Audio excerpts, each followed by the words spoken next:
जानते हो सदका अल्लाह को क्यों पसंद है? सदका और नाशुक्री का अंजाम क्या होता है? वीडियो देखकर आपको पता चल जाएगा। आपने सदके की फजीलतें तो बहुत सुनी होंगी। आपने कई मर्तबा सदका दिया भी होगा। लेकिन सदके में कितनी ताकत होती है और नाशुक्री का अंजाम क्या होता है? आपने इस बारे में कभी नहीं सुना होगा। तो आइए जानते हैं सदके की ताकत क्या होती है और नाशुक्री का अंजाम क्या होता है। एक गांव में शौहर और बीवी रहते थे। अल्लाह ताला ने उस शौहर को दुनियावी नेमतों से खूब नवाजा था। रिज्क भी था, इज्जत भी थी और दिल ऐसा कि किसी मोहताज को खाली हाथ लौटाना उसके मिजाज के खिलाफ था।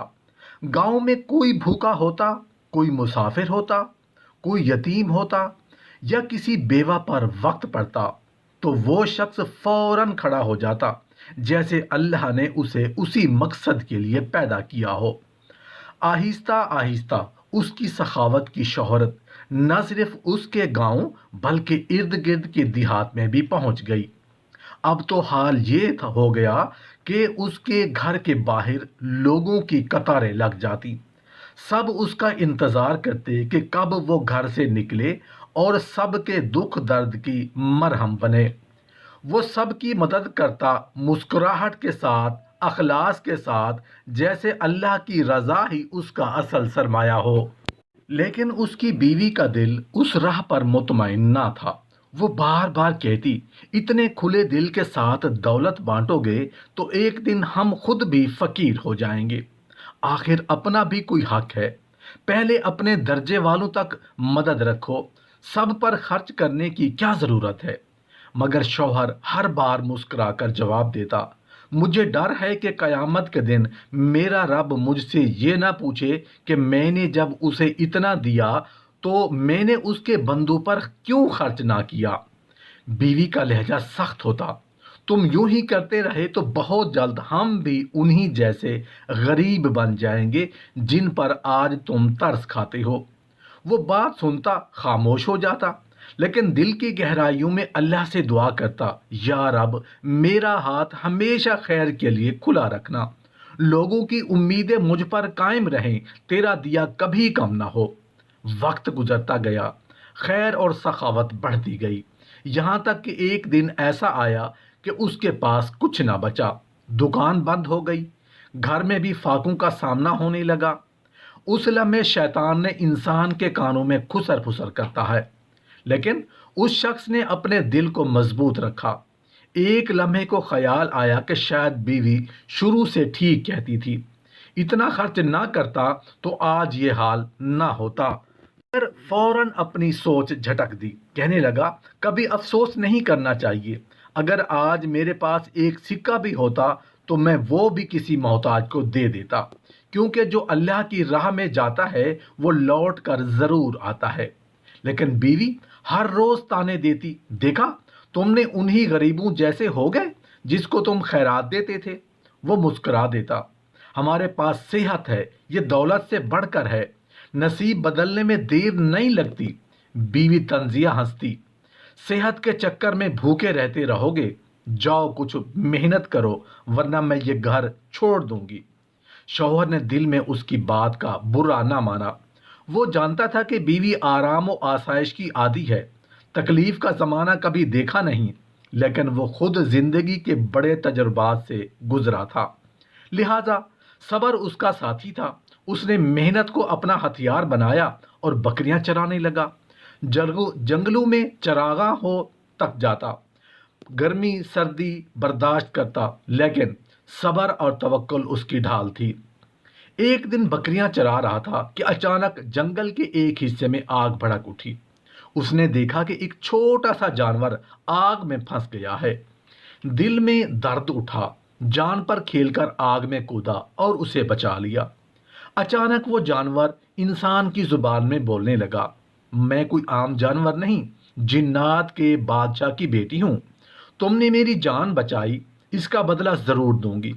ये कहकर वो उसे ले गई एक पुर इसरार महल में, जिन्नात के बादशाह ने उसकी हिम्मत और रहम दिली देखकर एक अजीब तोहफा दिया।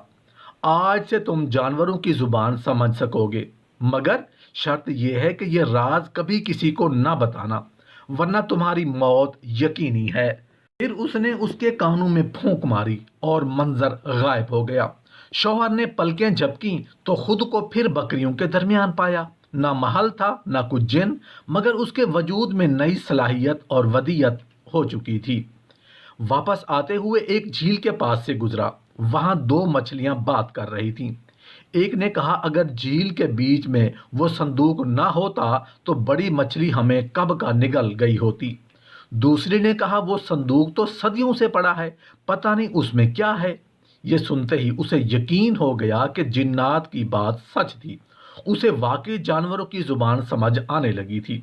दिल में तजस्सुस हुआ, फौरन झील में कूदा, संदूक निकाला, खोला तो अंदर खजाना चमक रहा था। लेकिन उसने सिर्फ उतना लिया जितना उसे जरूरत थी, बाकी जमीन में दफन कर दिया। घर पहुंचा, बीवी को बताया कि अल्लाह ने उसे रिस्क अता किया है। मगर बीवी ने फौरन सवाल किया, ये कहाँ से मिला? वो मुस्कुराकर खामोश रहा। वो राज उसने दिल में छुपा लिया। बीवी उम्मीद के साथ बोली, अब तो अकल से काम लो, ये दौलत संभालना, पहले की तरह लुटाना मत।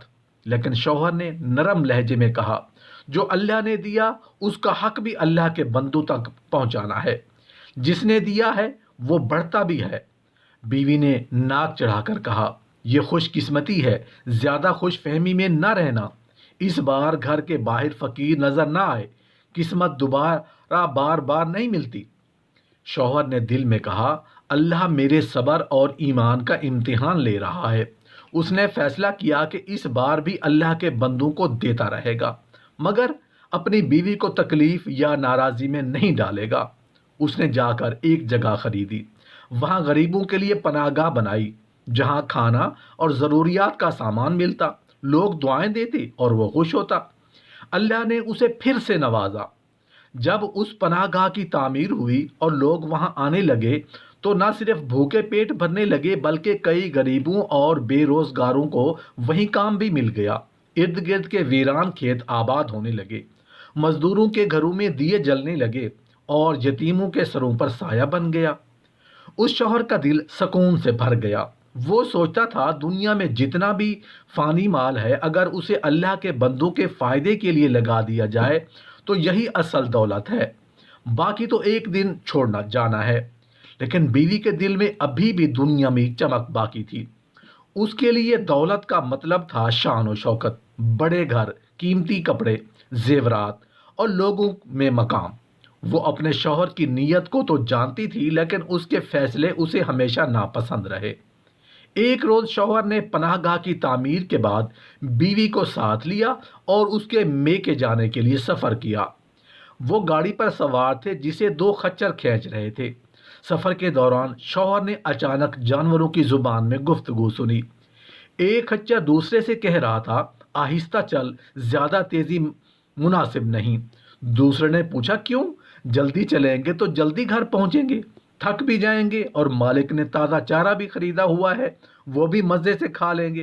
पहला बोला, भाई तुम्हें मालूम नहीं क्या, गाड़ी पर बीवी के पेट में बच्चा है, अगर हम तेज चले तो झटके से नुकसान हो सकता है। हमारा मालिक नेक इंसान है, हम उसके साथ बेवफाई नहीं कर सकते, उसने कभी हमारा हक नहीं मारा। ये सुनते ही शौहर के दिल में खुशी की लहर दौड़ गई। वो पहली बार बाप बनने वाला था। वो फौरन बीवी की तरफ झुका और मुस्कुराकर कहा, मुबारक हो, हमारे यहाँ बच्चा आने वाला है। बीवी हैरान रह गई, तुम्हें कैसे पता चला? मैंने तो उसे अभी तक किसी को नहीं बताया। शौहर ने मुस्कुराकर बात बदल दी, एहसास हो गया था। दिल ही दिल में बीवी ने सोचा, ये शख्स मेरे सामने कुछ ना कुछ छुपा रहा है। कभी बातें ऐसी करता है जो पहले नाकाबिल यकीन लगती हैं और बाद में सच साबित होती हैं। खजाना मिला तो नहीं बताया कहाँ से, अब अचानक उसे बच्चे की खबर, जरूर कोई राज है। कुछ दिन बाद एक ताजिर शौहर के पास आया और बोला, मेरे पास लीमू और माल्टों की बहुत बड़ी खेप है। अभी अचानक खबर मिली कि मेरी बेटी बीमार है, मुझे फौरन जाना है। ये सारा माल आधी कीमत पर ले लो। शौहर ने सोचा बेटी की बीमारी का दुख शायद सच है। उसने फौरन रहम खाते हुए अपना सारा बचा हुआ माल निकालकर उसे दे दिया। बीवी खिड़की से देख रही थी। ताजिर चला गया तो बीवी गुस्से से बाहर आई। क्या तुम अकल खो बैठे हो? इतने लीमू और माल्टे कौन खरीदेगा? अगर खराब हो गए तो फिर तो हम दोबारा गरीब हो जाएंगे। शौहर ने मुख्तसर सा जवाब दिया, रिस्क अल्लाह के हाथ में है। मैंने उस शख्स की मजबूरी देखकर मदद का हाथ बढ़ाया है। जो अल्लाह की खातिर होता है वो ज़ाय नहीं जाता। लेकिन फिर वो तन्हाई में बैठकर सोचने लगा, शायद बीवी दुरुस्त कह रही है। मैंने जज्बात में फैसला कर लिया। उसी दौरान वही जिन्नात की दौलत और उसने जो जिम्मेदारी ली थी वो याद आया। उसी लम्हे दो चिड़ियां पास की शाख पर आ बैठीं। एक ने दूसरी से कहा, कल ये जगह छोड़नी होगी, मौसम सख्त सर्द होने वाला है। दूसरे ने हल्की आवाज में कहा, हाँ, यहाँ टिकना ठीक नहीं, ठिठुरती हवा चलने वाली है। ये बात सुनते ही शौहर के जहन में ख्याल आया, अगर मौसम जल्दी सर्द हुआ तो लीमू और माल्टे गायब हो जाएंगे, उनकी कीमत बढ़ जाएगी, लोग बीमार होंगे, उन्हें ये फल चाहिए होंगे। बीवी ने तंजिया कह कह लगाया, अच्छा, चिड़ियों की खबरें भी सुनने लगे हो? छोड़ दो, पागलों की तरह फल लेकर बैठे रहो। बेच दो, शायद नुकसान कम हो जाए। वो मुस्कुराकर बोला, सब्र और हिकमत के साथ देखते हैं क्या होता है। कुछ दिन बाद वाकई सख्त सर्दी ने अचानक पूरे इलाके को अपनी लपेट में ले लिया। नज़ला, बुखार, खांसी फैल गई। हकीम और डॉक्टर सबको मशवरा देने लगे, लीमू और माल्टे ज़्यादा खाएं। बाजार में फल नायाब हो गए। दुकानदार परेशान, लोग बेचैन। ताजरों को खबर मिली कि शौहर के पास बहुत बड़ी मिकदार में लीमू और माल्टे मौजूद हैं। वो सोना और चांदी लेकर उसके घर की दहलीज पर पहुंच गए। शौहर ने अपनी बीवी की तरफ देखा और कहा, सुबहान अल्लाह, कल तक यहाँ फकीर आते थे, आज दौलतमंदों की कतारें हैं। यही अल्लाह का निज़ाम है। उसने फल फरोख्त किए, शाम तक सोने और चांदी के संदूक भर गए। बीवी खुश तो हुई, लेकिन दिल के कोने में फिर भी खौफ और लालच मौजूद थे। कुछ दिन बाद उसे मालूम हुआ कि शौहर ने उस दौलत में से कुछ हिस्सा फिर पनाहगाह के लिए खर्च किया है। उसके दिल में गुस्सा भड़क उठा। वो चीखने लगी, क्या तुम्हें वो वक्त याद नहीं जब तुम खाली हाथ फिर रहे थे? क्या तुमने सबक नहीं सीखा? एक बार फिर गरीबों के चक्कर में पड़ रही हो। शौहर ने बड़े सुकून से जवाब दिया, क्या तुम्हें नहीं मालूम कि दौलत रहती है तो उसी नीयत से कि उसका हिस्सा अल्लाह के बंदों को मिलता रहे। सोना चांदी हमारे पास होने के बावजूद क्या हम गरीबों का मुंह का निवाला छीन लें? वो भी अल्लाह के बंदे हैं, उनकी दुआएं ही असल खजाना है। बीवी ने सख्त लहजे में कहा, मुझे लगता है तुम किसी जादू के असर में हो। जरूर तुम्हारे पास कोई राज है। अगर तुमने मुझे ना बताया तो मैं सबको कह दूंगी कि तुम जादूगर हो। यही तुम्हारी दौलत का राज है। ये सुनते ही शौहर के दिल पर जैसे पत्थर रख दिया गया हो। उसने सोचा, अगर मैं राज खोल दिया तो मेरी जान चली जाएगी, जैसा कि जिन के बादशाह ने कहा था। लेकिन अगर मैं राज ना खोलूं तो बीवी की जुबान मेरे ईमान और इज्जत को नुकसान पहुंचा सकती है। और अगर मैं मर गया तो गरीबों का क्या होगा? वो रंजीदा, उदास, लेकिन दिल मजबूत किए फैसला करने लगा। बड़ी सोच विचार के बाद उसने फैसला कर लिया कि वो अपनी बीवी को पूरी दौलत दे देगा, ताकि उसके दिल में मजीद शक ना रहे। वो बीवी को काजी के पास ले गया, सारा माल उसके नाम कर दिया, घर भी, साजो सामान भी, खजाना भी, सिवाय उस जमीन के जिसे उसने अल्लाह की राह में वक्फ किया था। फिर उसने बीवी को कहा, अब हम अलग रहेंगे, तुम अपनी मर्जी से जिंदगी गुजार सकती हो, मैं तुम्हें तकलीफ नहीं देना चाहता, लेकिन अपने राज के साथ ईमान और इंसानियत की खिदमत को छोड़ नहीं सकता। अगर तुम मेरे करीब आई तो मैं तुम्हें तलाक दे दूंगा। मैं अल्लाह के बंदों की खिदमत के लिए ही जिंदा हूँ। उसने पनाहगाह के पास एक छोटे कमरे में रहना शुरू कर दिया। गरीबों के साथ खाना, मजदूरों के साथ काम, दुआओं के साथ रातें बसर होने लगी। वो कहता था, मेरे बाद मेरे लिए सिर्फ नेकी और दुआएं ही महफूज रहेंगी, यही असल कमाई है। एक रोज़ अचानक उसके सामने वो लम्हा आया जिसने उसके सफ़र को नुक्ता अंजाम पर पहुंचाया। अचानक उसकी और शौहर की मुलाकात हो गई। वक्त जैसे कुछ देर के लिए रुक गया। दोनों चुप थे, कोई इल्ज़ाम नहीं, कोई तलख जुमला नहीं, صرف خاموشی اور ماضی کی تصویریں۔ شوہر کی آنکھوں میں پچھتاوے کی نمی تھی اور بیوی کی آنکھوں میں صبر کا نور۔ اس نے دل ہی دل میں سوچا، کبھی کبھار وہ لوگ جنہیں ہم کھو دیتے ہیں وہی ہمیں پہچان دیتے ہیں۔ شوہر نے دھیمی آواز میں کہا، اگر وقت واپس آ جائے تو کیا سب بدل جائے گا؟ بیوی نے نرمی سے جواب دیا، وقت واپس نہیں آتا، مگر اللہ ہر زخم کے بدلے میں حکمت دے دیتا ہے۔ ہم دونوں نے سیکھا ہے کہ تم نے بھی، میں نے بھی۔